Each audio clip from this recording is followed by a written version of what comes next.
তোমার জন্য সাজা। পানির তৃষ্ণা লাগতে দেরি রে, এত উত্তপ্ত গরম তোমার পানি তোমার মাথায় ঢালা হবে, মাথায় ঢালতে দেরি, পেটের মধ্যে ঢুকবে, পেটটার মধ্যে ঢুকতে দেরি রে। ও যুবক বন্ধুরা, দুই রানের মধ্যখান দিয়ে গলে গলে লিকুইড হয়ে ও বন্ধু, দুই রানের মধ্যখান দিয়ে পেটের ভিতর থেকে সব কিছু বের হতে থাকবে। তুমি কান্না করবে, চিৎকার করবে, হাহাকার করবে, তোমার ডাক কেউ শুনবে না। আমার আল্লাহ বলে দিয়েছেন, গাজী সুলাইমান তোমাদের এখানে পূর্বাঞ্চলে এসে বলে গিয়েছিলেন, ওমানি যালিমিনা মিন আনসার, জালেমদের জন্য আমার আল্লাহ কোনো সাহায্যকারী রাখেনি। তুমি এটা শোনার পরেও জুলুম করেছো, আজকে তোমার এই কঠিন পানিশমেন্ট নিতে হবে।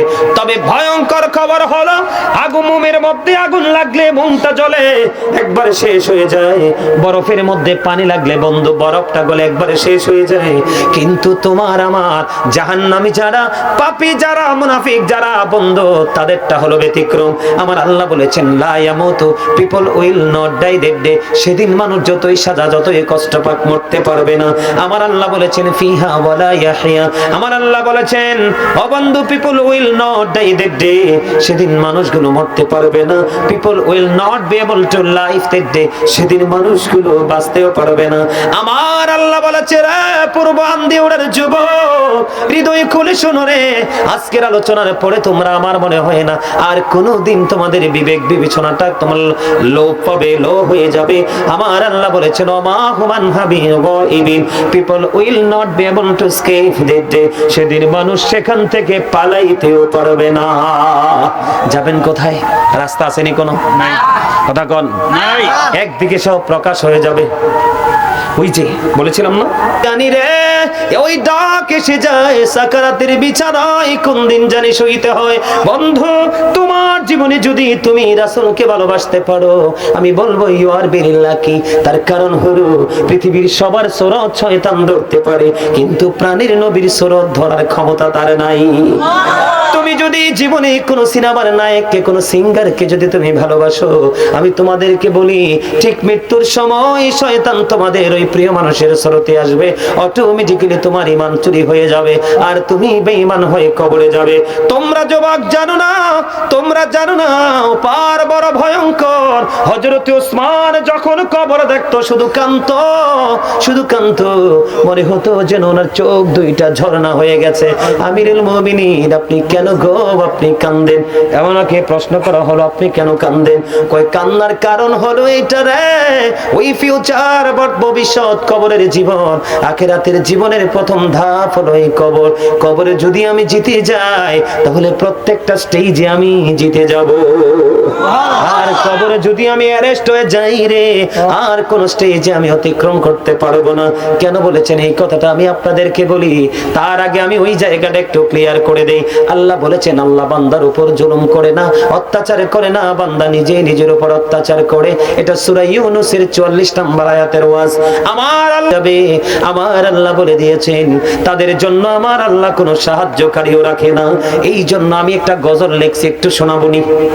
এটা আমার লেখা, আমার সুর, ছোট্ট করে গাইবো, কারণ আমার আলোচনাটা অনেক লম্বা, শেষ করতে হবে নির্দিষ্ট সময়ের মধ্যে। আপনারা কথাগুলো একটু খেয়াল করবেন। আমি বর্তমান পরিস্থিতি দেখে একটা গজল লিখেছি বন্ধু। আমার গজলের কথাগুলো হলো এমন: জুলুম যারা করেলা বন্ধু, হারাইলা দুকুল, জুলুম জুলুম কি দিও তোমার হবে না মাসুল। জুলুম যারা করেলা বন্ধু, হারাইলা দুকুল, জুলুম জুলুম কি দিও তোমার হবে না মাসুল। একবার ভেবে দেখো না তোমার কোথায় ঠিকানা, একবার ভেবে দেখো না, সবাই একবার ভেবে দেখো না তোমার কোথায় ঠিকানা। এখনো তো আছে সময়, এখনো তো আছে সময়, বুঝো তোমার ভুল। জনম জনম কে দিও তোমার হবে না মাসুল, বলেন জনম জনম কে দিও তোমার হবে না মাসুল। বৃষ্টি যখন আসে বন্ধু শীতল মরুভূমি, তওবা করো ক্ষমা পাবে বলে গেলাম আমি। বৃষ্টি যখন আসে বন্ধু শীতল মরুভূমি, তওবা করো ক্ষমা পাবে বলে গেলাম আমি। তোমার জীবন মোহনা কোথায় সে তো জানো না, তোমার জীবন মোহনা কোথায় সে তো জানো না। ক্ষমা যদি না পাও বন্ধু, ক্ষমা যদি না পাও বন্ধু, পাবে না তো কুল। জনম জনম কি দিও তোমার হবে না মাসুল। এই গজলটা আমার লেখা, আমার সুর, পুরোটা অনলাইনে গাওয়া আছে। যদি বিবেকবান হন এই গজলটা শোনার পরে আপনার আর ওয়াজের প্রয়োজন হবে না। এটা বন্ধু বর্তমান পরিস্থিতির উপর ভিত্তি করে আমি লিখেছিলাম। যেখানে গেছি মানুষ অত্যন্ত সহজে গ্রহণ করেছে, হৃদয়ে ধারণ করেছে। গতকালকে ঢাকায় ছিলাম প্রোগ্রামে, গজল যখন ধরলাম রে, যুবক নাই, বৃদ্ধ নাই, ছোট নাই, বড় নাই, সবার হাত দিয়ে শুধু হাদিয়া আসতে শুরু করলো। তাহলে বোঝা যায় তাদের কলিজায় প্রেমের ধুলা লাগছে। না কেন একটা না মনে হয় 6 থেকে 7টা গজল গাইছি তাও ওয়াজের শেষে। যুবকদের শুধু অনুরোধ হুজুর গজল গাইতে হবে। বন্ধু আমি যে বিষয়টা আপনাদের সামনে তুলে ধরেছি বন্ধু খেয়াল করবেন, আমরা কি জুলুম যারা করে একুলো শেষ ওকুলো শেষ, দোনকুলো শেষ, জীবনের কোনো কুল কিনারা নাই, ঠিক কিনা বলেন? আরেকটা গজল আমার লেখা, আমি একটুখানি গিয়ে আবার আলোচনায় যাইতে চাই। তার কারণ হলো আমার আলোচনার সাথে আমার লেখা গজলের সুর মিলে যায়। শুনবেন তো? একটুখানি গাইবো। খাঁচা ছেড়ে যাই রে পাখি, চলিও চিন দেশে, কুল কিনারা পাই না খুঁজে, ঘুরে পাগল বেশে রে, ঘুরে পাগল বেশে। বলেন খাঁচা ছেড়ে যাই রে পাখি, চলিও চিন দেশে, কুল কিনারা পাই না খোঁজে, ঘুরে পাগল বেশে রে, ঘুরে পাগল বেশে। কেলা বহবি এখন তোমার ভাবনা চিন্তা করে, এখন তুমি বন্ধি আছো আপন মনের ঘরে, চাইলেও তুমি পারবে না যেতে শান্তি সুখের নীরে, কুল কিনারা পাই না খুঁজে, ঘুরে পাগল বেশে রে। বলে হুজুর কেন গাইলেন এই গজল, কেন সুর দিলেন? তার একটা মাত্র কারণ, আমার আলোচনা হলো আজকে ফিউচার নিয়ে, ভবিষ্যৎ নিয়ে, কবর থেকে হাসর, হাসর মিজান ফুলছেরা তো শেষ ফায়সালা পর্যন্ত। এর প্রথম ধাপ হলো কবর। কবরে যাওয়ার পরে বন্ধু যারা জাহান্নামী হবে বারবার তারা আবার পুনরায় ফিরে আসতে চাইবে। এই জন্য বলেছি বন্ধু কি লাভ হবে এখন তোমার ভাবনা চিন্তা করে, এখন তুমি বন্ধি আছো আপন মনের ঘরে, চাইলেও তুমি পারবে না যেতে শান্তি সুখের নীরে, কুল কিনারা পাই না খোঁজে, ঘুরে পাগল বেশে রে, ঘুরে পাগল বেশে। বন্ধু কবরে যখন যাবে পাপীরা পাগল হয়ে যাবে আবার পুনরায় ফিরে আসতে, কিন্তু আর তো ফিরে আসার সুযোগ নাই। কেমন করে বন্ধু তুমি ফিরে আসবা? কেন বলে হুজুর কেন? লম্বা আলোচনা করতে পারবো না, তবে গুরুত্বপূর্ণ বিষয়গুলো আপনাদের সামনে তুলে ধরবো। থাকবেন না চলে যাবেন? থাকবো। আরো জোরে বলেন। সবাই থাকবেন তো? সবাই শুনবেন। যদি থাকেন এটা আপনাদের লাভ, কারণ আগামী বছর এই দিন আসা পর্যন্ত কে জানি রে চলে যাবে পৃথিবী ছেড়ে। আজকে হতে পারে এই জীবনের মাহফিল শেষ মাহফিল। এই জন্য বলি যুবক তোমরা শোনো, কবরে যখন যাবে মুমিনের কবর হবে দৈর্ঘ্য এবং প্রস্থে 70 গুণ প্রশস্ত। বলে হুজুর কেন? প্রশ্ন করতে দেরি, উত্তর দিতে দেরি হবে না। গায়েব থেকে আওয়াজ আসবে, ও বন্ধু তার কবরটা দৈর্ঘ্যে প্রস্থে 70 গুণ প্রশস্ত হয়ে যাবে। ও বন্ধু কবরটা নূরের আলোয় আলোকিত হয়ে যাবে। এখন ওই মুমিন ফিরে আসতে চাইবে, ফেরেশতারা প্রশ্ন করবে কেন ফিরে যেতে চাও? আমার আপন স্বজন কান্দে, আমি ভালো আছি মেসেজ দিতে যাব। না না না, আর ফিরে যাওয়া যাবে না, নতুন বরের মতো ঘুমিয়ে যাও। হাদিস শরীফের মধ্যে আসছে ওই পর্যন্ত তুমি ঘুমাবে যেই পর্যন্ত না তোমার প্রিয়জন তোমাকে না ডাকবে। জোরে জোরে সুবহানাল্লাহ। আর যদি উল্টো দিকে যাই বন্ধু, একটু আগে শুরুতে বলেছিলাম মুনাফিকের কথা, মনে আছে নি? কবর নিয়ে আলোচনা। বেঈমান কাফের যারা হিন্দু খ্রিস্টান বৌদ্ধ ইহুদি, আল্লাহ একবার স্পষ্ট করে বলে দিয়েছেন তাদের ঠিকানা জাহান্নাম, অনন্তকাল তারা জাহান্নামে থাকবে। কিন্তু মুসলমানের মধ্যে আছে এই মুনাফিক। এটা কয় না কেন? যেটা বেঈমান কাফেরের চাইতেও ভয়ঙ্কর। আমার আল্লাহ বলেছেন ইন্নাল মুনাফিকিনা ফিদ দারকিল আসফালি মিনান নার। আমার আল্লাহ বলেছেন the hypocrites will be in the lowest place of hell. আমার আল্লাহ বলেছেন মুনাফিকরা জাহান্নামের সর্বনিম্ন স্তরে থাকবে। রাসূল বলেছেন believers love the profit, hypocrites don't love the profit. নবীজি বলেছেন ইমানদাররা রাসূলকে ভালোবাসবে, মুনাফিকরা রাসূলকে ভালোবাসবে না। রাসূল বন্ধু মুনাফিকরা কবরে যাবে, কবরে যাইতে দেরি বন্ধু তাকে প্রশ্ন করা হবে, উত্তর দিতে পারবে না। আল্লাহ রাব্বুল আলামিন ওই গায়েব থেকে আওয়াজ আসবে, মাটি মাটি রে, সারা জীবন মুনাফিকি করেছে, ইসলাম কোরআন হাদিসের বিরুদ্ধাচরণ করেছে। কোরআন হাদিসের বিরুদ্ধাচরণ মানে কি? আল্লাহ নবীর বিরুদ্ধাচরণ, ঠিক কিনা বলেন? এবার মাটিকে বলবে মাটির একটা চাপ দাও। ও বন্ধু মাটিটা একটা চাপ দেবে, চাপটা দিতে দেরি পাঁজরের হাড় একটা আরেকটার মধ্যে এইভাবে অনায়াসে ঢুকে যাবে রে। চিৎকার করতে থাকবে, কান্না করতে থাকবে, হাহাকার করতে থাকবে। সেদিন তার ডাক বন্ধু কেউ শুনবে না, কারণ আমার আল্লাহ আগে বলেছেন ওমালিজ জালিমিন মিন আনসার, জালেমরা অত্যাচারীদের কোনো সাহায্যকারী নেই যখন তারা বিপদে পড়ে। এবার বন্ধু এমন অবস্থা হবে, তোমাদেরকে আমি কেমন করে বুঝাইলে বন্ধু বুঝবা জাহান্নামে যারা যাবে রে তাদের অবস্থা কেমন হবে। জাহান্নামীদের বলে একেবারে কম আযাব। কি আযাব? একেবারে কম আযাব। তার পায়ের মধ্যে আগুনের এক জোড়া জুতা লাগাইয়া দেওয়া হবে। আগুনের একটা জোড়া জুতা যখন লাগিয়ে দিবে রে, ও বন্ধু মাথার মগজটা ঈদের দিনের মতো বিয়ে বাড়ির গোস্তের পাতিলের চাইতে আরো ভয়ঙ্কর রূপে টকবক টকবক করে বন্ধু ত্রাইতে থাকবে, কান্না করবে, চিৎকার করবে বন্ধু। কিন্তু সেদিন সে কোনো পরিত্রাণ পাবে না। শুধু এটাই ক্ষান্ত নয়, ওই যে বলেছি কিয়ামতের দিন ও বন্ধু আকাশটা ভেঙে যাবে, তারকাগুলো বিক্ষিপ্ত হয়ে জোরে জোরে পড়বে, সমুদ্র সেদিন উদ্বেলিত হয়ে যাবে। ওই দিন তো আল্লাহর আরশ ছাড়া কিছুই থাকবে না। ওই দিন বন্ধু কাল কিয়ামতের দিন ওই পাপী যারা জাহান্নামে, যারা মুনাফিক যারা, তাদের তো ভয়ঙ্কর অবস্থা হবে বন্ধু। এই পৃথিবী থেকে সূর্যটা 9 কোটি 13 লক্ষ মাইল দূরে, সূর্যের আলো পৃথিবীতে আসতে সময় লাগে মাত্র 8 মিনিট 20 সেকেন্ড। প্রতি সেকেন্ডে 1,86,000 মাইল বেগে পৃথিবীর দিকে ছুটে আসে।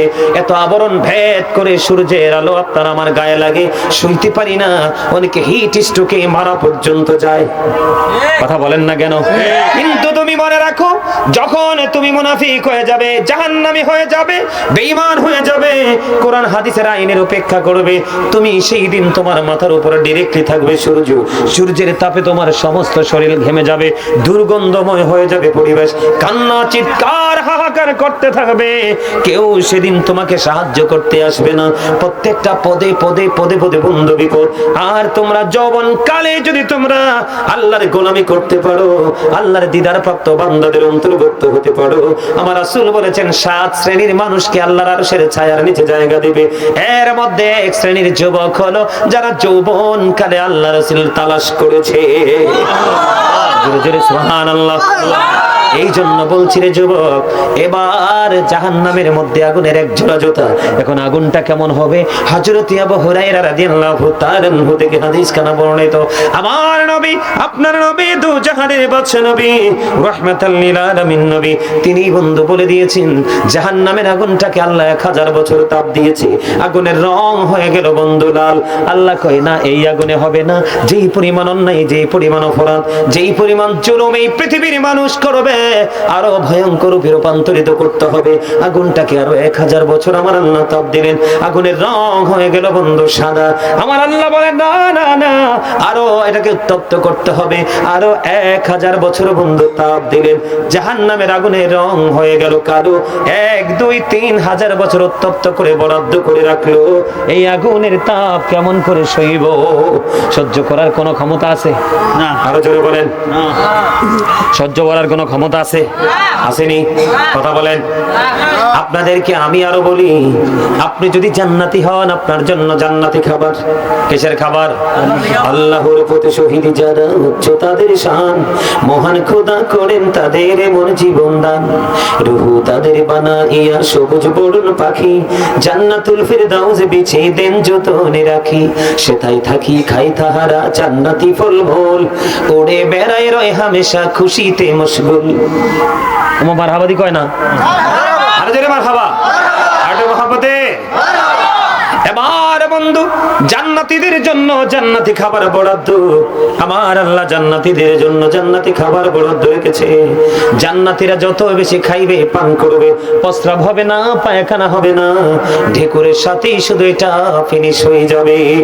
কিন্তু আমি আপনাদেরকে যদি বলি বন্ধু, একটু হৃদয় খুলে শুনেন, জাহান্নামীদেরকে নিয়ে যদি আমি একটু আলোচনা করি, ওই হাসরের ময়দানে জাহান্নামীদের যে অবস্থা হবে, কবরে রাখার পরে জাহান্নামীদের পাপীদের যে অবস্থা হবে, আরো ভয়ঙ্কর অবস্থা জাহান্নামীদের জন্য বরাদ্দ আছে। এর মধ্যে বন্ধু একটা কেমন আমি বলবো আপনাদেরকে বলি, জাহান্নামীদের অপরাধ সাজার বন্ধু বিভিন্ন রকম, বিভিন্ন ধরন আছে। আমি সেই ধরনগুলো কিছু আপনাদের সামনে এক্সাম্পল হিসেবে দিব, কিন্তু তার আগে আমি আপনাদেরকে বলে দিতে চাই জাহান্নামীদের সাজাটা কেমন হবে। যারা জাহান্নামী, যারা অপরাধী, তাদের জন্য একটা খাবার বরাদ্দ করা আছে, যে খাবারটার নাম হলো বন্ধু জাক্কুম। কে জাক্কুমের নাম শুনছেন না? জাক্কুমটা তো বিষাক্ত, কাঁটাযুক্ত রে, একটু বিষাক্ত হবে, এত ভয়ঙ্কর হবে। এই মুহূর্তে যদি বন্ধু পূর্ব আন্দিউরার জমিনে একটা ফোঁটা জাক্কুম যদি পড়ে রে, গোটা পৃথিবীর মাটিটা বিষাক্ত হয়ে যাবে। এই মুহূর্তে যদি আন্দিউরার জমিনে একটা ফোঁটা জাক্কুম পড়ে, এত বিষাক্ত, গোটা পৃথিবী, আমেরিকার মাটি, লন্ডনের মাটি, কানাডার মাটি, ফ্রান্সের মাটি, জাপান জার্মানির মাটি, গোটা পৃথিবীর মাটি বিষাক্ত হয়ে যাবে। কিয়ামত পর্যন্ত কোনো শস্য জন্ম হবে না। এই জাক্কুমটা জাহান্নামীদের জন্য বরাদ্দ। নাউজুবিল্লাহ কর না কেন? নাউজুবিল্লাহ, আরে জোরে বলেন নাউজুবিল্লাহ। এই জাহান্নামী হলে আপনাকে জাক্কুম খেতে হবে বন্ধু। এবার আমার দিকে তাকান, শুধু এখানে একান্ত নয়, আপনি আপনার বিবেচনা দিয়ে আপনি ডিসাইড করবেন আপনি কোনটা করবেন, আপনি কোন পথে হাঁটবেন। সিদ্ধান্তর ভার আপনার উপরে দিয়ে গেলাম বন্ধু, আপনি ডিসাইড করবেন, আপনি সিদ্ধান্ত করবেন আপনি কি করবেন। আমার রাসূল আরো জানিয়ে দিয়েছেন বন্ধু, হাদিস শরীফের মধ্যে এসেছে, পাপীদের আযাব দেখেন কত ভয়ঙ্কর, পাপীদের জন্য আরো সাজা। আরেকটা খাবার আছে রে, যেটার নাম হলো তিনাতুল খাবার। কে?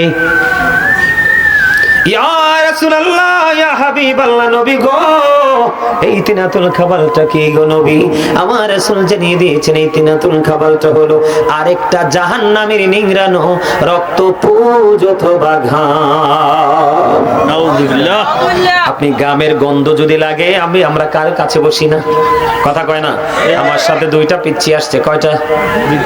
দুইটা পিচ্চি আসছে। একটা পিচ্চি কুমিল্লা বিশ্ববিদ্যালয়ে পড়ে অনার্সে। একটু আগে দেখছেন না, ক্যামেরা লাগাই গেল যে গেঞ্জি পরে, এটা দেখলে কেউ বলবে এটা আরবিক লাইনে ফাজিল করতেছে এবং কুমিল্লা বিশ্ববিদ্যালয়ে অনার্স করতেছে। এই পিচ্চিটা গতকালকে ঢাকায় গেলাম বন্ধু প্রোগ্রাম করতে। ঢাকায় যখন গেলাম, নারায়ণগঞ্জে অনেক দুর্গন্ধ। এই দুর্গন্ধ লাগার কারণে পিচ্চিটা খাবারও খায় নাই। ঢাকা থেকে বন্ধু খাবার ছাড়া আসছে কুমিল্লা। এক্সাম্পল দিলাম আপনাদেরকে বোঝার জন্য, চোখের সামনে। তার মানে কি, দুর্গন্ধ নাকে লাগলে নাক বন্ধু দূষিত হয়, পেট দূষিত হয়, খাবার পেটে যায় না। কিন্তু যদি জাহান্নামী হও, ওই জাহান্নামীদের জন্য, বন্ধ জাহান্নামীদের জন্য খাবার বরাদ্দ আছে, তেনাতুল খাবার। এটা আরেকটা জাহান্নামীর নিংড়ানো রক্ত, পুজ অথবা ঘাম। জোরে জোরে বলুন নাউজুবিল্লাহ, আরো জোরে বলুন নাউজুবিল্লাহ। কি তাহলে এটা কি করবেন? খাইতে হবে। কিন্তু আমার আলোচনা কি ভালো লাগে? আপনাদের শুনতে মনে চায়? সবার মন চায়? মনে যে চায় এটা আমি বিশ্বাস করি, মন দিয়ে বন্ধু বিশ্বাস করি। ওই যে আমার একটা ভাই ওপারে মনে হয় 2-3টা বাচ্চা দুষ্টামি করছে, উনি ওদেরকে উঠে থামিয়ে দিয়েছে। এটাই তার মাহফিলের প্রতি প্রেম বোঝায়। কথা বলে না কেন? এবার আপনারা আমার দিকে তাকান বন্ধু, কেমন করে বললে বুঝবেন আমি আপনাদেরকে বোঝাইতে আসছি। আপনারা গরম আসছে বন্ধু, কখনো টিউবওয়েলের পানি, কখনো সাপ্লাইয়ের পানি, কখনো ফ্রিজের পানি, তারপরেও যদি আপনার তৃষ্ণা মেটে না, সবচেয়ে শক্ত আইসক্রিম আপনি খাবেন। কথা বলে না কেন? ঠান্ডা আইসক্রিম খাবেন কিনা? আরো জোরে বলেন। আইসক্রিম আমরা খাবো, কিন্তু বন্ধু জাহান্নামী যদি হও, জাহান্নামী হইলে আপনার জন্য বড় ভয়ঙ্কর খবর। উত্তপ্ত গরম পানি, পানির যখন তৃষ্ণা লাগবে, উত্তপ্ত গরম পানি দেওয়া আছে। কি এদিক দেন, দিবন এদিক দিয়ে বসেন, এদিকে এদিকে। আরে পাগলা যাই কই, কি হলো? মহাব্বত চিনে না, মহাব্বত বুঝে না। কি এনে আলহামদুলিল্লাহ কোন? আরো জোরে। এই এই এইটা লইস, এটা আইসিনি সাসান আইসে, এটা লইছে একটু। আলহামদুলিল্লাহ, আরো জোরে। প্রথমে মনটা খারাপ ছিল, এখন মনটা ভালো হয়ে গেছে। শুধু আপনার উপস্থিতি কতজন সেটা না, আপনাদের প্রত্যেকের দৃষ্টি পলকহীন ভাবে আমাকে ফলো করছে। এটা অত্যন্ত প্রেমময় এক দৃশ্য। দেখেন তো, দেখেন না, ওদিকে তাকান না, অত্যন্ত চমৎকার না? আলহামদুলিল্লাহ বলুন। যুবক বন্ধু তোমরা শোনো, পৃথিবীতে বাবার পকেট থেকে টাকা নিয়ে যেটা মন চায় তুমি ঠান্ডা গরম খেতে পারো, কিন্তু যদি তুমি পথভ্রষ্ট হয়ে যাও, জাহান্নামী হয়ে যাও, তোমার ওখানে যাওয়ার পরে তোমার পানির তৃষ্ণা লাগবে। এটা হলো তোমার জন্য সাজা। পানির তৃষ্ণা লাগতে দেরি রে, এত উত্তপ্ত গরম তোমার পানি তোমার মাথায় ঢালা হবে, মাথায় ঢালতে দেরি, পেটের মধ্যে ঢুকবে, পেটটার মধ্যে ঢুকতে দেরি রে। ও যুবক বন্ধুরা, 2 রানের মধ্যখান দিয়ে গলে গলে লিকুইড হয়ে ও বন্ধু 2 রানের মধ্যখান দিয়ে পেটের ভিতর থেকে সব কিছু বের হতে থাকবে। তুমি কান্না করবে, চিৎকার করবে, হাহাকার করবে, তোমার ডাক কেউ শুনবে না। আমার আল্লাহ বলে দিয়েছেন, গাজী সুলাইমান তোমাদের এখানে পূর্বাঞ্চলে এসে বলে গিয়েছিলেন, ওমানি জালিমিনা মিন আনসার, জালেমদের জন্য আমার আল্লাহ কোনো সাহায্যকারী রাখেনি। তুমি এটা শোনার পরেও জুলুম করেছো, আজকে তোমার এই কঠিন পানিশমেন্ট নিতে হবে। তবে ভয়ঙ্কর খবর হলো, আগুনের মধ্যে আগুন লাগলে মনটা জ্বলে, একবারে শেষ হয়ে যায়। বরফের মধ্যে পানি লাগলে বন্ধু বরফটা গলে একবারে শেষ হয়ে যায়। কিন্তু তোমার আমার জাহান্নামী যারা, পাপী যারা, মুনাফিক যারা বন্ধু, তাদেরটা হলো ব্যতিক্রম। আমার আল্লাহ বলেছেন, লা ইয়ামুতু, people will not die that day. সেদিন মানুষ যতই সাজা, যতই কষ্ট পাক, মরতে পারবে না। আমার আল্লাহ বলেছেন, ফিহা ওয়ালা ইয়াহইয়া। আমার আল্লাহ বলেছেন, ও বন্ধু, people will not die that day. সেদিন মানুষগুলো মরতে পারবে না। People will not be able to live that day. সেদিন মানুষগুলো বাঁচতেও পারবে না। আমার আল্লাহ বলেছে, রে পূর্বাঞ্চলের যুবক, হৃদয় খুলে শোনো রে, আজকের আলোচনার পরে তোমরা, আমার মনে হয় না আর কোনোদিন তোমাদের বিবেক বিবেচনাটা তোমার লোপ পাবে, লো হয়ে যাবে। আমার আল্লাহ বলেছেন, ওমা হুমান হাবিবিন, people will not be able to escape that day. সেদিন মানুষ সেখান থেকে পালাইতেও পারবে না। যাবেন কোথায়? রাস্তা আসেনি কোনো? নাই। কথা কোন? নাই। একদিকে সব প্রকাশ হয়ে যাবে। ওই যে বলেছিলাম না, গোপন রাখা যাবে না, যাবে না। বলছিলাম কিনা?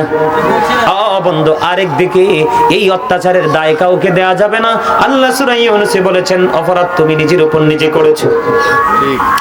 এখন আপনি মনে মনে ভাববেন হুজুর আমি দৌড়ে পালাবো। আল্লাহ বলছে ইন্না বাতশা রাব্বিকা লাশাদীদ, the seizing of Allah is difficult. তুমি চাইলেও এখান থেকে দৌড় দিতে পারবে না, কারণ আল্লাহর ধরা বড় শক্ত ধরা। আল্লাহ ধরবেও খুব শক্ত ভাবে। এবার তুমি কি করবে? আল্লাহ বলেছেন ইন্নাল্লাহা সারিউল হিসাব, Allah is quick to take account. Allah হিসাব গ্রহণে অত্যন্ত তৎপর, খুব কুইকলি তোমার কাছ থেকে চুকি চুকি হিসাব নেবে, বাঁচার কোনো উপায় নাই। এবার কয়েকটা এক্সাম্পল আমি আপনাদেরকে দেই। এক্সাম্পল গুলো কেমন আমার দিকে তাকান। এক্সাম্পলটা হলো আপনাদের দুনিয়ায়, আপনাদের এই আন্দিউরার জমিনে অনেক মানুষ আছে জায়গা দখল করে জোর করে আসেনি। আমি আমাদের এলাকার কথা বলছি, আপনাদের এলাকাও কি আছে এরকম লোক? আছে আছে। সাজাটা আমি আপনাদেরকে সাজাটা বলছি, জাস্ট এক্সাম্পল স্বরূপ, তাড়াতাড়ি করে, কারণ আলোচনা ধরছি যে 1.5 ঘন্টা হয়ে গেছে, আর আলোচনা করা সম্ভব না। মিলাদ কি অনেক কিছু বাকি। আমার দিকে তাকান। আপনার কেউ যদি জোর করে কারো কাছ থেকে 1 বিঘা পরিমাণ জায়গা দখল করে, তাকে 7টা পৃথিবী মালা বানাইয়া ঝুলাইয়া দেওয়া হবে। এটা বহন করে করে তাকে পথ চলতে হবে। এর চেয়ে বড় সাজা আর কিছু হইতে পারেনি। তুমি কিন্তু আমি তোমাদেরকে এক্সাম্পল দেই। এই যে একটা গ্লাস আছে এখানে, এটার মধ্যে ধরো 200 গ্রাম পানি আছে। কত? 200 গ্রাম। ধরো এইটা আছে আরো কত? 200 গ্রাম। এই গ্লাসটা আছে আরো 200 গ্রাম, 600 গ্রাম। তুমি কতক্ষণ হাতে নিয়ে রাখতে পারবে? এই 600 গ্রাম তুমি যদি 10 মিনিট হাতে রাখো, এটার ওজন হয়ে যাবে 1.5 কেজি। কারণ ধরে রাখতে রাখতে রাখতে রাখতে পাওয়ারটা লেস হয়ে যাবে। এমনি করে করে তুমি কিছু দূর হাঁটার পরে অটো তুমি ছেড়ে দিবে, পরে ভেঙে যাবে। এটা এই পারে করতে পারবা, কিন্তু ওপারে ছাড়ার কোনো সুযোগ নাই। কন্টিনিউ ঝুলাই দেওয়া হবে, তোমাকে বহন করে বাঁচতে হবে। কান্নাকাটি করবা, চিৎকার করবা, কেউ তোমার কান্না শুনবে না। এবার আসো তোমাদের মাঝে, আপনাদের আন্দিউরার জমিনে কেউ সুদ খায়নি? খায়। আপনাদেরকে আমি যেহেতু কবর নিয়ে আলোচনা, ভবিষ্যৎ নিয়ে আলোচনা, এই জন্য বলি, সুদের মাধ্যমে যে ব্যক্তি 1টি টাকা উপার্জন করলো, মনটা দিয়ে শোনেন, সুদের মাধ্যমে যে ব্যক্তি 1টি টাকা উপার্জন করলো, সে যেন তার গর্ভধারিণী মায়ের সাথে 36 বার জিনা করলো। সুদখোরের লগে প্রেম করা যায়নি, তার ঘরে কোনো মোল্লা দাওয়াত খাইতে পারেনি। যেটা দাওয়াত খায় মনে করতো এই মোল্লা কাঠ মোল্লা। কথা কয় না? আরো জোরে। আপনাদের কাছে খারাপ লাগতে পারে, কিন্তু এটাই তো বাস্তবতা। কথা বলেন না কেন? বলে হুজুর কেন বললেন? সামূরা ইবনে জুনদুব রাদিয়াল্লাহু তাআলা আনহু থেকে হাদিস বর্ণিত, আমার নবী ফেরেশতাদেরকে নিয়ে সফরে বের হলো। সফরে বের হওয়ার পর অনেকগুলো দৃশ্য দেখলেন। এর মধ্যে একটা দৃশ্য দেখলেন, একটা মানুষ রক্তের নদীতে সাঁতার কাটে, কেটে কেটে কুলে আসতে চায়, কিন্তু কুলে আসতে পারে না। পাথর দিয়ে একজন মানুষ শুধু নিক্ষেপ করেছে, হাজার চেষ্টা করার পরেও রক্তের নদী থেকে উঠতে পারে না। নবীজি প্রশ্ন করলেন এই লোকটাকে।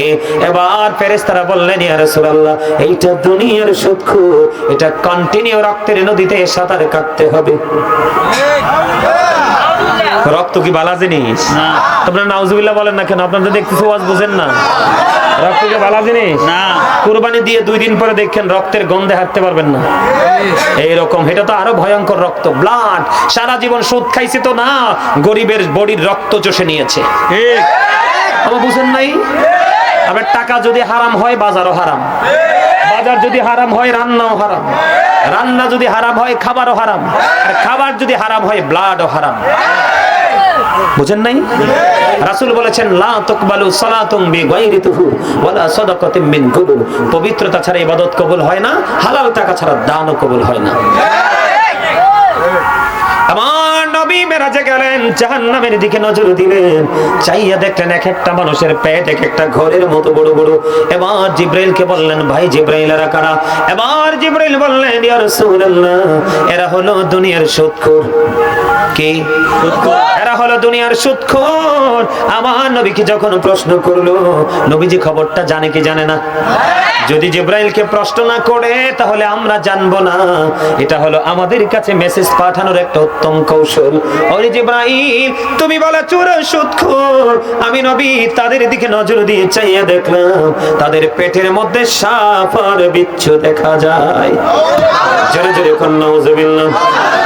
যিনি সুদ খায়, যিনি সুদ দেয়, যিনি সুদের স্টাম্প লেখে, যিনি সুদের সাক্ষী হয়, যিনি সুদের টাকা কালেকশন উঠানোর ক্ষেত্রে নিয়োজিত কর্মচারী, প্রত্যেকটা প্রত্যক্ষ এবং পরোক্ষভাবে যারা সুদের সাথে যুক্ত তাদের সবার সমান অপরাধ।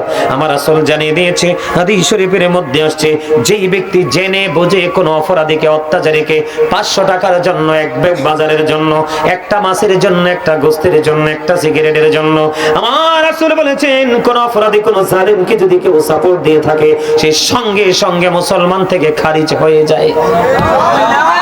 এবার বুঝছেননি এক একটা পাপের এক একটা সাজা।